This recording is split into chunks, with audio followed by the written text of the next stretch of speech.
Hello everyone and welcome to another casual review. Today I'm talking about Turnip Boy Commits Tax Evasion. I got this game for free through Amazon, but I guess it's not really free when it's a subscription service. For those of you who do not know, if you do have an Amazon Prime subscription, then you get access to free games through their game launcher every month. They drop maybe 10 different free games, and most of the games that they do offer I've never heard of before and don't have much interest in trying out at this time, but I had heard good things about Turnip Boy, so I decided to give it a try.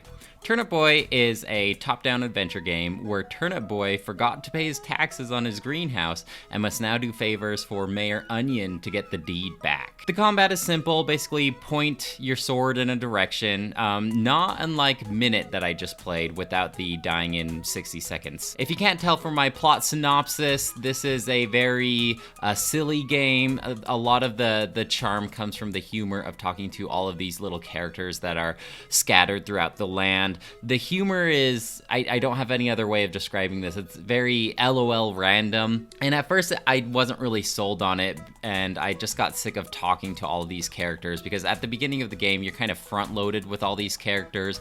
And I'm the kind of person that feels like I need to go and talk to everybody. And when you scatter so many people at the beginning of the game, I kind of wanted to actually play the game instead of just talk to people with this LOL random humor. But because the game is front loaded with those characters, it's kind of important to talk to them and find out what kind of things they're looking for. So when you are eventually doing these side quests and errands and things like that, you know who to go to when you receive certain items. You explore a couple little dungeons and get some new items to explore new areas and new dungeons, and there's always a boss at the end of the dungeon. But this isn't anything as big as like a top-down Zelda game. I think there's only like 4 dungeons. Each dungeon should take you maybe 20-30 minutes tops to complete, and then you're off to the next area to get to the next dungeon. It's a pretty small game actually. I think it only took me about 2 to 3 hours to beat, and if you were to 100% complete this, like do all the little side quests and favors for all the townsfolk, I bet it'd take you maybe like 4 hours tops, even just going in blind. If you're following a walkthrough,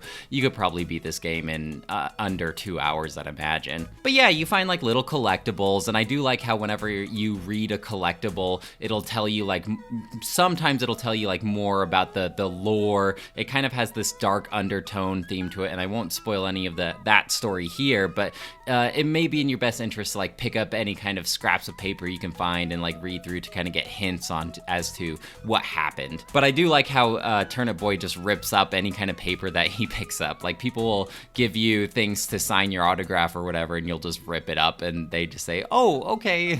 You are delivering items, say there are 2 blueberries and they dropped their phone down the canyon, and eventually you go and grab that cell phone and bring it back to them. Or you deliver flowers to a pretty looking strawberry, and you do these tasks, and usually you'll get rewarded with a cosmetic hat to wear, which is always a fun little thing, or you will gain an additional heart, like an additional hit point. There are a couple little puzzles too that you can sometimes use any newly acquired items to solve those puzzles. The main draw of this game is probably going to be that LOL random humor. If the Taco Cat emoticon type of humor appeals to you in any way, I think that you would really enjoy this game. At first, like I said, I wasn't really sold on it. I was wondering why this game got so much praise and attention that it did, but by the end of the game, I think it won me over, and I really bought into the lore and the story, and even the humor started to get me a little bit. It kind of brought me down to its LOL random level. The music was okay, but nothing too memorable. Overall, I think it is a charming little game. It does have this more bright aesthetic with that dark undertone, but I thought that it was it's a fun game. Overall, by the end of it, it didn't overstay its welcome, and it kind of made me want to go and do the rest of the collectibles to get the rest of the hats and the papers and things like that. So I had a good time with it. I definitely think that it was worth playing through. It was worth my time because it was free. I wouldn't pay any more than $5 for a game like this personally, but I think I will give this game a 4 out of 5. If I was doing half points, I'd give it a 3.5 out of 5. But I think by the end of the game, I was sold on it. Let's bump this up to a 4 out of 5. Well, guys, that's it for me. Let me know if you have any questions or comments about Turnip Boy Commits Tax Evasion, and I'd love to hear what you have to say. Otherwise, I'll talk to you later. Bye!